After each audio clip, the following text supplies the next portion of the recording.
I was finally leaving America. I woke up, alive. My parents were around me in the hospital. Apparently, Alex's roommate had alerted the cops. They came in and they saved my life. But Alex was missing. To this day, I haven't heard any news of him being caught. Scared to the core, I moved back in with my parents. I can't wait for the day that I will finally leave America.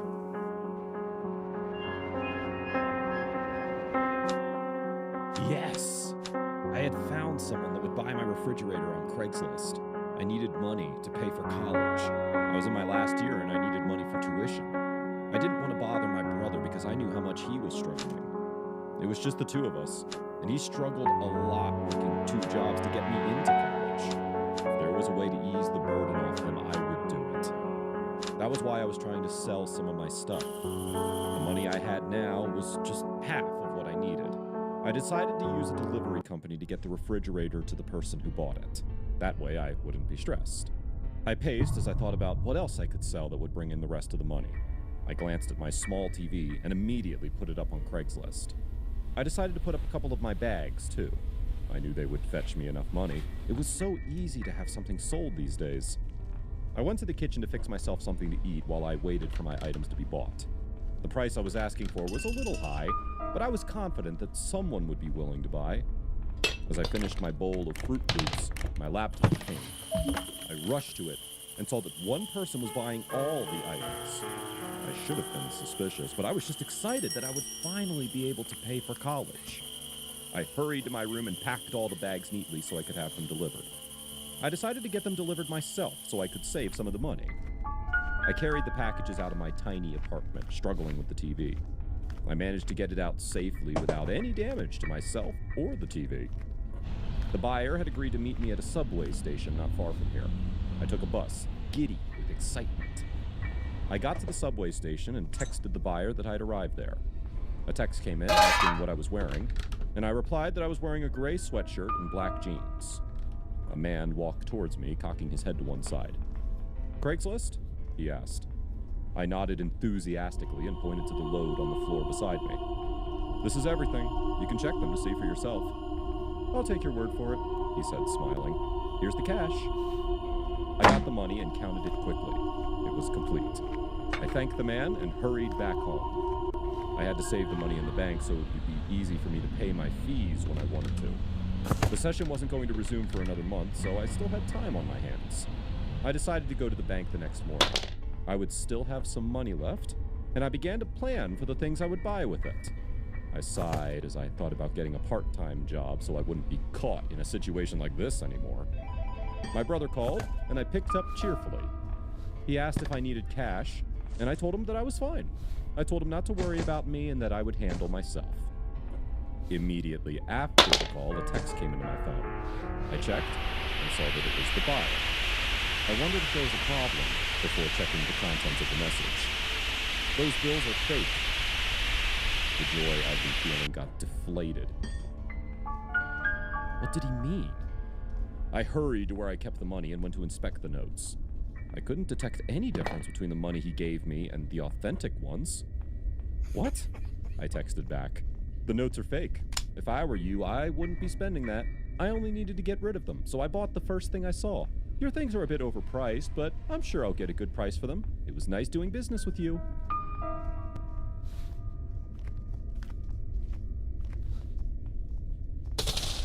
I texted back immediately, but there was no reply anymore. I started to cry.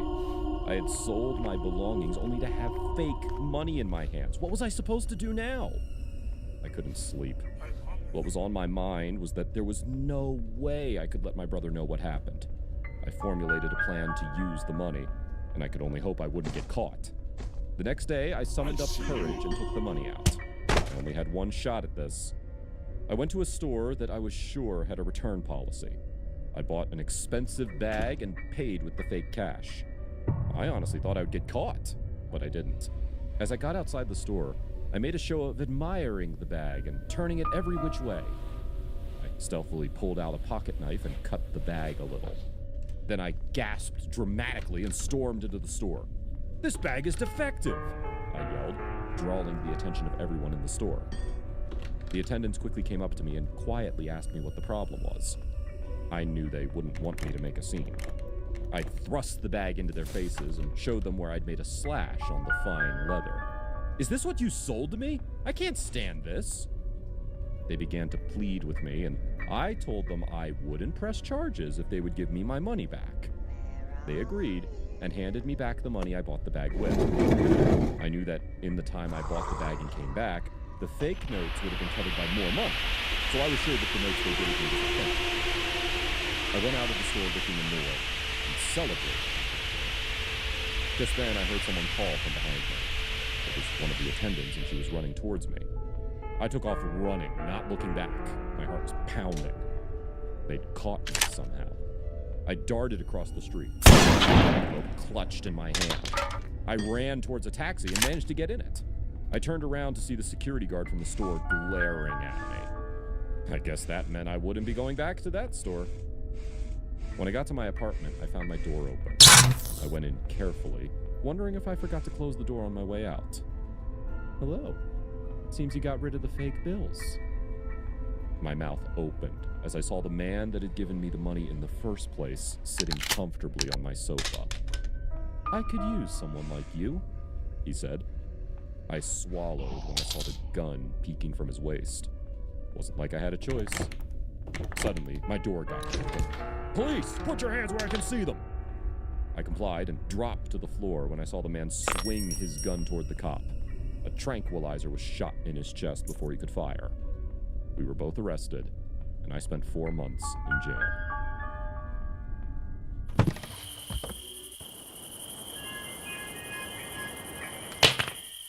At some point in my life, it looked like internet trolls were created to mete out their frustration on my pictures. I didn't ask to be popular.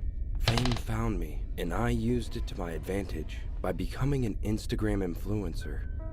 And now things have changed. Those who seemed to like me on my way to fame suddenly started having problems about how I looked. A billboard influencer, they'll always say. I never understood what that meant till Cassie, my friend, explained that the phrase simply meant I had no boobs or ass, not attractive, and boring. These types of comments on my pictures on Instagram were the order of the day. Depressing, if you ask me. To be honest, I had seen how other influencers look.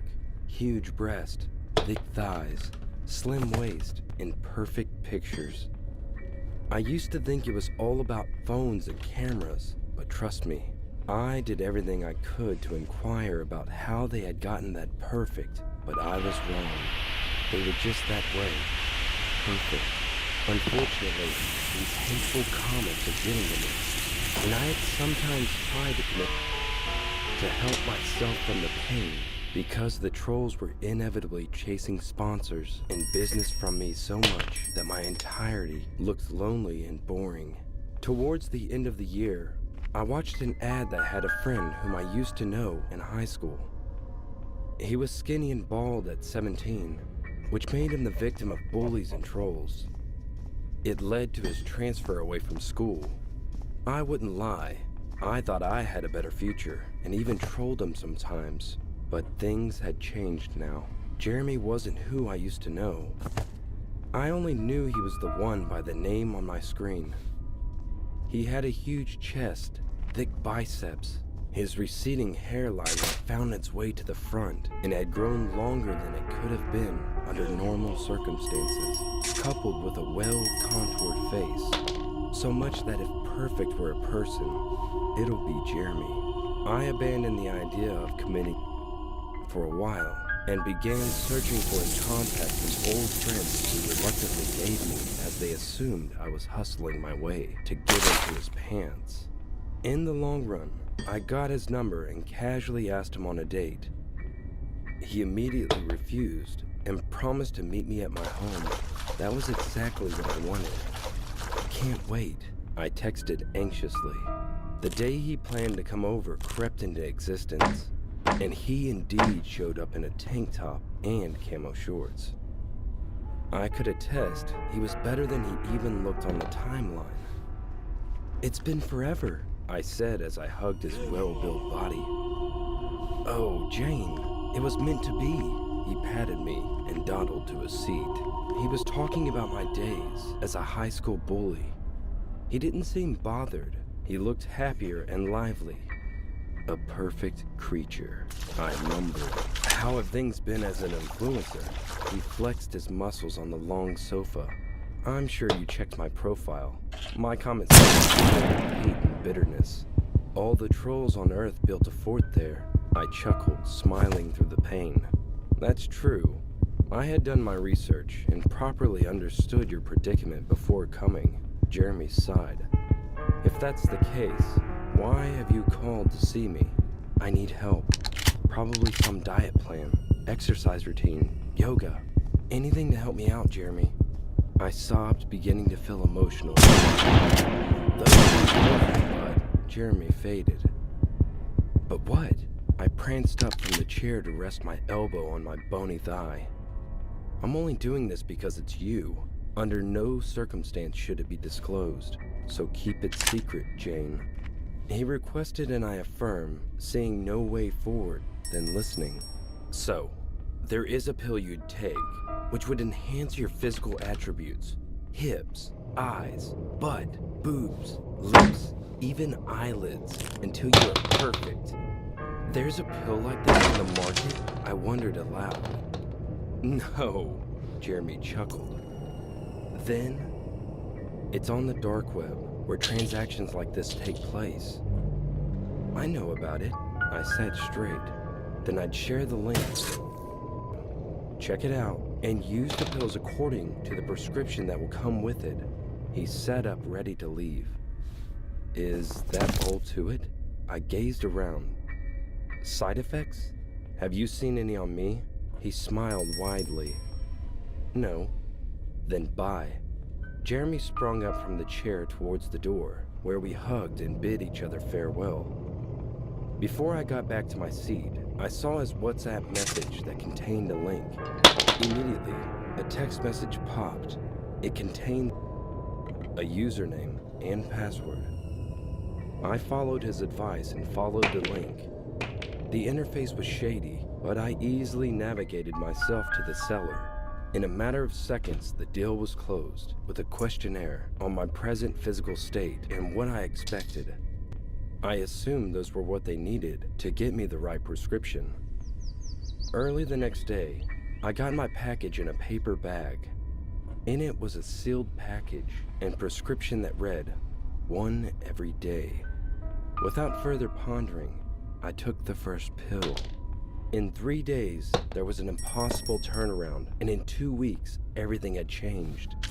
However, it was expected to last 4 weeks, according to the prescription. So I took a shortcut, 2 pills a day. Things had become interesting with sponsors and promotions coming my way. Surprisingly, I never knew haters had sweet words to say. My comment section was flowing with blood-red heart emojis. I could testify there wasn't greater happiness than this. I had achieved beautiful fame. I constantly kept up with Jeremy, and he was always worried about my rapid growth. But as a human, I claimed to have done everything right, and even aired him sometimes. All was going well until a year later. I had begun seeing changes like my hair falling off, my lips shedding blood, and my butt excessively releasing bodily fluid. I realized it was time to return to my genesis, Jeremy. Of course, I had tried to contact the seller, but it seemed like he had a camera on me. Immediately, I messaged him, even with a new account. He immediately blocked me. Jeremy was my last option. I called and tried to contact him for a week, but it was all futile, till I eventually went to his house to check up on him. From the walkway, I was getting a strange stench from his house, like the house was painted with excreta. I covered my nose with a handkerchief and walked slowly to reduce the bodily fluid dripping off my butt. His door was open, and the further I went, the more dreadful the house was. I kept calling out to him until I reached his room to find what was smelling. a decaying version of Jeremy. Jeremy had decayed, but was still alive. His body was wrapped in urine and excreta, and his eyes were sinking deeper into its sockets. Jeremy, what happened? I asked with shaky feet. I knew what had happened. I was looking at myself on the bed. In a matter of months, expect yours. He either died or fell asleep, but I returned home to wait for my Waterloo.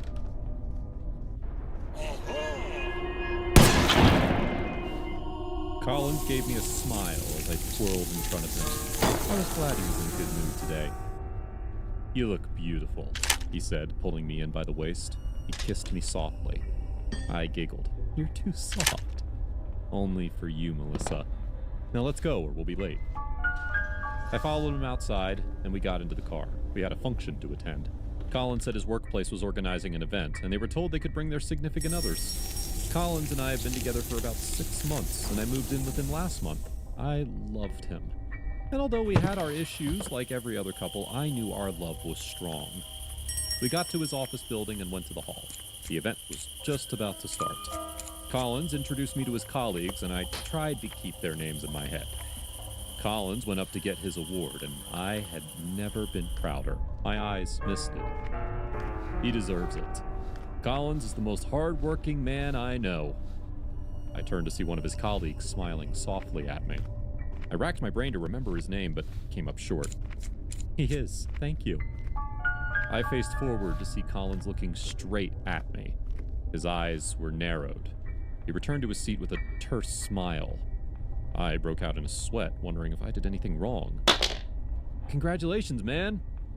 Collins barely glanced at the man beside me as he mumbled a thank you. He grabbed my elbow and told me we had to leave. I grabbed my purse and did my best to look like nothing was wrong as we left the hall.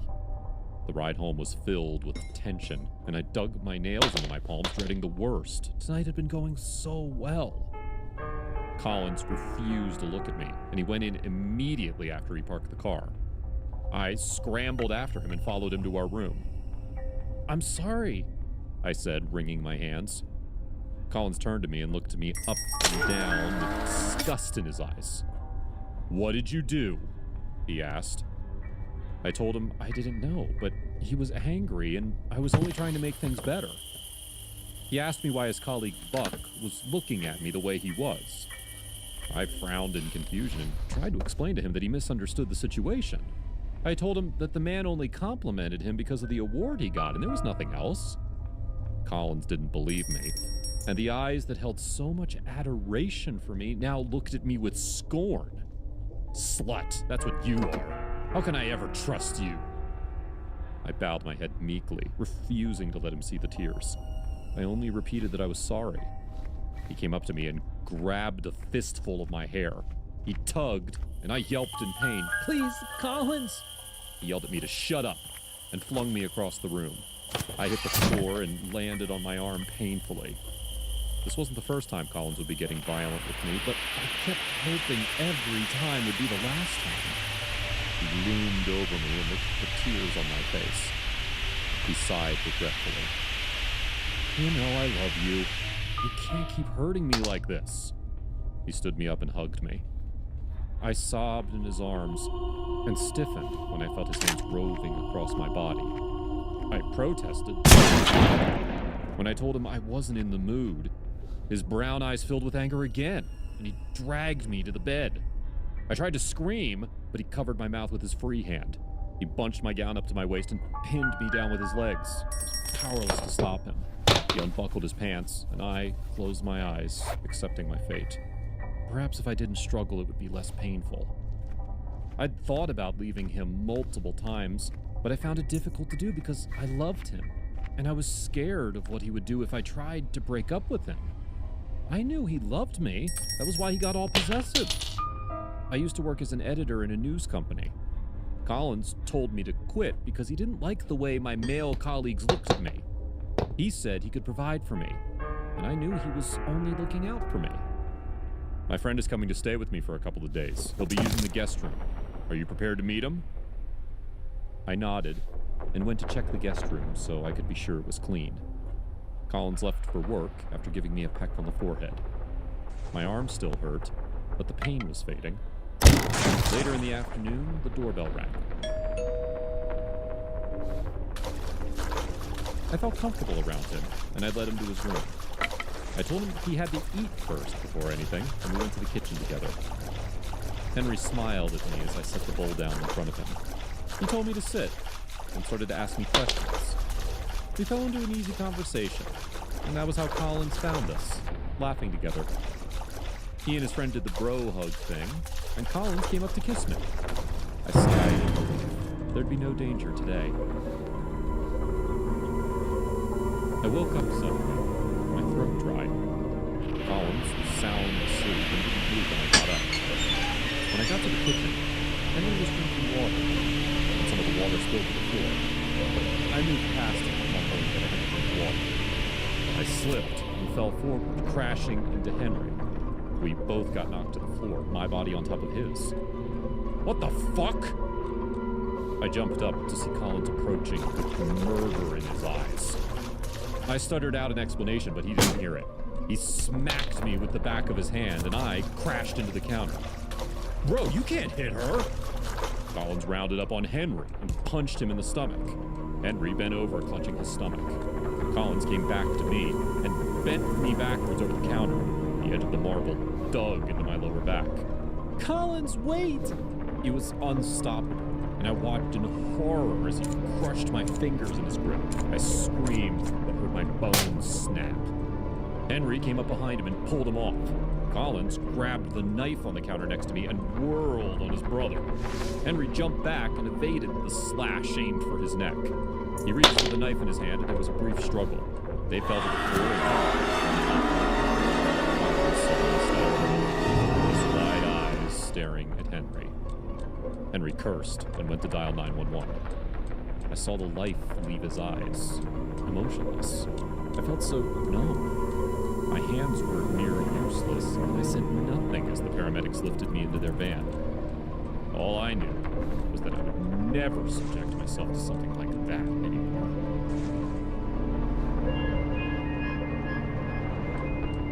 I rushed into the house feeling a tad nervous. I've been dropping things all day. I checked my phone. I still had 5 more minutes till the Zoom interview. I tossed my bag to the side, rushed to the mirror, checking to see my makeup was still intact. I stared at the blue top, sweat-burning wetness on some of the sides. I reached for my wardrobe, pulled out a gray suit, and put it on. My hands still trembled and my heart raced. It's not every time one gets an interview for their dream job.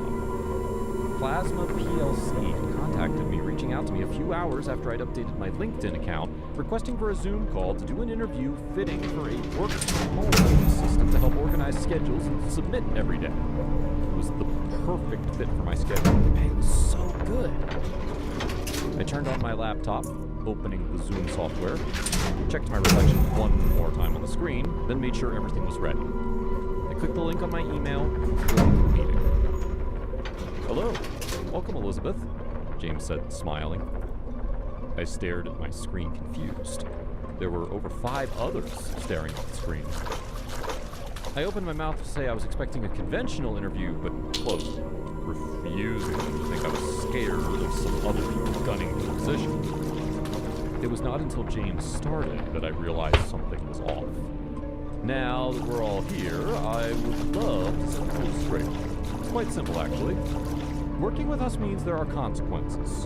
For us to carry out a real practical interview, every question here has its own consequences and rewards. If you wish to back out, now is the perfect time. But if you want to proceed, let me see your thumb. What does he mean, consequences? I asked. But the rest of the interviewees raised their thumbs, and I did the same. Again, not wanting to look clueless. Perfect. Let's go. We each get turns. Each of you get to answer a question and get it right or wrong. However, once you miss your turn, it moves to the next person. We all nodded in agreement again. James turned his gaze from the screen, staring at something on his table. All right. First question goes to you, Lisa, he said. I held my breath, pressing my fingers, trying to keep steady. Have you done anything illegal that was not reported? He asked. No. When you were 11, you stole your neighbor's bicycle, hid it for a week until your mom found it. That doesn't count as illegal. I was just a child doing consequences, Lisa. You were warned. He snapped back. I jerked back from the laptop, startled at the sudden seriousness. James adjusted his glasses again, and then every trace of the anger on his face vanished. I watched with bated breath as he rose and walked away from the camera. A few seconds later, the white screen behind him came to life. My jaw dropped as I watched in horror. On it, a woman was tied on her knees, dressed in a white dress, her eyes blindfolded. It took a few seconds before I realized who it was. "Mom?" I whispered. "Mom?" I screamed as I made out the face even more. A shudder raced through me now. I pushed my chair back, my heart pounding, and my gaze moved to the glinting black metal pressed against my mother's head, followed by a loud bang. I did not scream. I did not move. I just sat there, too terror-stricken to move. I stared at my mother's lifeless body, a rivulet of crimson blood racing from her head onto the floor. Everything else didn't matter. I stared at the screen, locked on the lifeless face of my mother. The screen went black, and James took his seat in front of the camera, leaning close. He adjusted his glasses again. Maxwell and Jack both left the Zoom meeting during the small display. And as I mentioned earlier, actions have consequences. I raised my hands to my mouth, watching as two masked men appeared on screen, standing behind Maxwell and Jack. I turned around, searching to see if there was anybody inside my room. There was no one. This has gotta be some serious joke. Mom couldn't possibly be dead. Two bangs went off, and the two screens splashed with blood. I shrieked, shutting my eyes. Every part of me wanted nothing but to slam the laptop closed, or shouted, "I'm a psycho!" But instead I remained frozen. The meeting was to last for only 30 minutes, and half of that was already gone. James moved to Andrew, asked him a question. Andrew answered correctly, because nothing seemed to happen. Then he moved to Sonia, the only other girl. I peered through my fingers. Sonia was trembling. "Sonia, what's the worst thing you've done?" James asked again. But Sonia was in no shape to talk. I stared at her, begging her to talk, and begging her to bide her time whilst I think of something to escape this. But there was no way to escape. I had to wait till it was time up. I had to sit it out. There were only three, which meant the questions would move faster. "Sonia, you have 2 minutes remaining," James said. Sonia stared. Her gaze was unfocused. She could not bring herself to stare away from the spot where Jack's and Maxwell's fields had been. I pressed my lips tight, stifling the moaning pain wanting to rush out of me. My breath seized in my throat. 1 minute, James said. We all watched. 30 seconds. It happened in a flash. 1 minute, she was fidgeting in front of the camera. The next, Sonia jerked from her seat, raced to the window of her apartment, and threw herself out of it. The air chilled around me. This was it. There was no way of getting out of this one. Death was certain. I held my breath, trying my best to keep my cool, but failing desperately. I closed my eyes, hot tears shimmering out of them. Andrew listened with rapt attention, waiting for James' next question. "Lisa, would you say that you were a good girl as a child?" he asked. I paused. I knew the answer, but 10 more minutes remained. I just had to waste as much as I could. My gaze turned to Andrew pleadingly. We could survive this. We could. If I used the whole of my time. I turned to the clock again. Although outside the camera's field, I hoped Andrew would understand. Andrew stared at me, long and hard, as I repeated the both of us, gave a curt nod. 1 more minute, James screamed. 30 seconds. 15. No, I answered. James stared at me, hard and long, then nodded. I noticed his attention move to Andrew. "Tell me, Andrew, What was the worst thing you did as a teenager? He asked. Andrew was trembling badly. His fingers vibrated so hard you could hear them on the table. Sweat oozed from his face. His gaze remained unfocused. He stared at his watch. It was his 5 minutes. There was no way he would ignore the question. I could see him straining hard, trying to recall the worst thing. Andrew, we are waiting for your response, James said. But Andrew was not listening. Every part of him was shaking now. 2 minutes, Andrew. He was having a heart attack. 1. I watched as the second hands clicked. Andrew struggling in his chair. James just watched him, calling the time. Gasps escaped my mouth just as Andrew collapsed to the ground. James sighed, as though disappointed Andrew had died without answering the question. I wanted to be angry with him, to confront him, lash at him, and dispel my aches. I longed to remind him of the love we shared, the children we could have, and the joy in a home we could build. But I decided against it. Rather than show him my weakness, I decided to leverage my strength. A trick-or-treat show. It didn't matter that it wasn't Halloween. I told Fiona to tail Jesse. Fiona had been my friend since I was 10 years old. She was the only one who understood me when everyone called me weird. She stood by me, fought for me, or I fought for her. When I told her of my suspicion and showed her evidence that Jesse was cheating, she was all too ready to track him and find out who the bitch was. She caught the woman sooner than I thought, and the show came up quicker. On that day, I called Jesse early and told him to keep dinner time free because I had a special announcement for him. During the day, Fiona and I went on a girls' day out. It was a full makeover, from the spa to getting my facials done, to the manicure and pedicure, and finally, to the hairstylist. I looked exquisite for the occasion. Jesse dared not look at another woman. I arrived at his place late in the evening. He looked impatient and didn't hug me. I kept my anger at bay. Nothing to spoil the show, so I was forced to act natural. He questioned my presence, and I told him to relax. He asked for dinner plans, and I told him I had food packs. Even if he was disappointed, he didn't voice it. I was glad that he respected me. I settled into one of the couches that occupied the sitting room and turned on the television. A few minutes later, he asked, "Why are you even here?" It was the question I was waiting for, the magic words that began the show. "Want to play a game?" I said and flashed my teeth at him. He cringed. I was irritated by his reaction, but I kept my smile plastered. "What kind of game, Linda? Did you come to play a game here? You can do that at the game house," he hissed. "It's not a game house kind of game.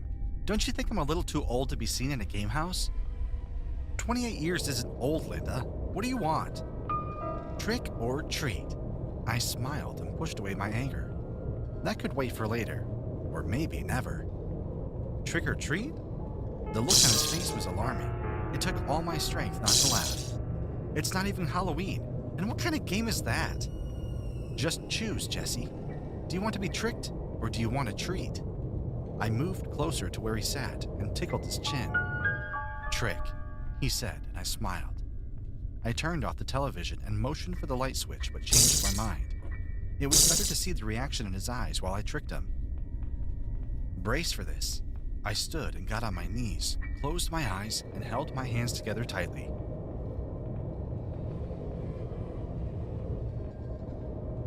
"Did you hear about Maddie?" I rushed at him and watched his eyes for any reaction. "Maddie? Who's Maddie?" I sat beside him, sympathy filling my eyes. Maddie is one of Fiona's neighbors. Indeed she was. Jesse's new lover didn't live so far. There was an accident. She was murdered. Murdered? I loved to see the color drain from Jesse's eyes. I loved the way his cheeks were flat when he swallowed hard. I loved the reaction my story gave him, and my insides danced. What do you mean by she was murdered? What happened?" He stood up. "It's so sad. Fiona got back home and met some officers moving in and out of one of the buildings on her street. She inquired from one of the onlookers, and this was the story. Maddie, the young lady, woke up from sleep and was shouting, screaming at the top of her voice for help, but no one could hear. Her screams were muffled by pillows. The murderer suffocated her and watched intently as every form of life escaped from her eyes. The murderer watched her struggle, shake and wiggle. It was a horrific sight to behold. As if that wasn't bizarre enough, the murderer took a knife and cut her into a million pieces. He washed a few pieces, boiled them, fried them, and packed them away. Her remains were found in the apartment. Such a sad story. I shook my head and looked at Jesse. He was staring at me with blank eyes, and his hands were shaking. The onlookers told you that? Mm-hmm. I shook my head in response, and Jesse moved backward, taking slow steps away from me. I burst into laughter. You don't believe me, do you? His eyes were confused, and I kept laughing. Trick served, I said and laughed harder. He breathed out loudly and sighed. Linda, don't you do that to me again. I chuckled. It's the way I dreamed of murdering whoever you cheat on me with. I smacked my lips and winked at him. He didn't react.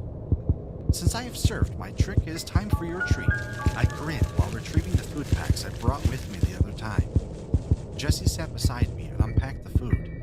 He frowned at the contents. A few pieces of fried meat for dinner?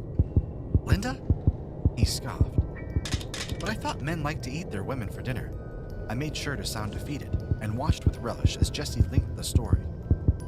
Of course, it wasn't any trick. How else could I have described the murder of Maddie so vividly if I didn't commit the murder? If I wasn't the one who cut her flesh into pieces and packed it for dinner at Jesse's house while the police uncovered a mystery that would never get solved. Jesse stood and tried to flee the room, but I pulled him over to myself and sat him down while rubbing his head. He shivered in my hands and begged for his life. I looked into his eyes and said, "It's okay, Jesse. You're safe with me. We'll get married and give birth to the best of children. Just don't cheat on me again, and no one will die. That's how you take care of a cheating boyfriend."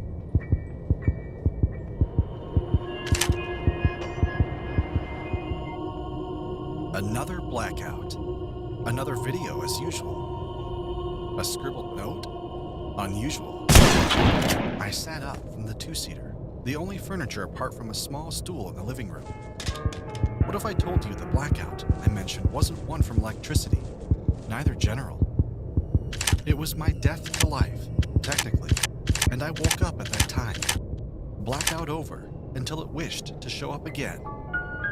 I glanced at the only wall clock in the room. The time was 9 p.m. The last thing I remembered was coming into the house from my interview at KFC. I squealed, forgetting my predicament for a little while. I got the job to work as a chef. My excitement vanished as my mind finally calculated how long I was gone. It had been 6 hours. I got home by 3 p.m. and woke up in strange clothes and I'm going. I want to see my mommy. Which fucking mommy? Yet the handwriting seemed too much like mine. I clicked the play button on the video on the laptop placed on the stool. I don't remember purchasing a laptop. I saw myself doing a silly dance in the center of the room. I scrubbed my hair with my nails and bit back tears, frustrated. What the fuck did I do this? After dancing, I disappeared. I didn't have a fucking camera in the house. I never bought one. I couldn't even tell where the camera was. I stared blankly at the screen. I brought the knife to the veins in my left hand. "You're supposed to be dead," I stared into the camera and said.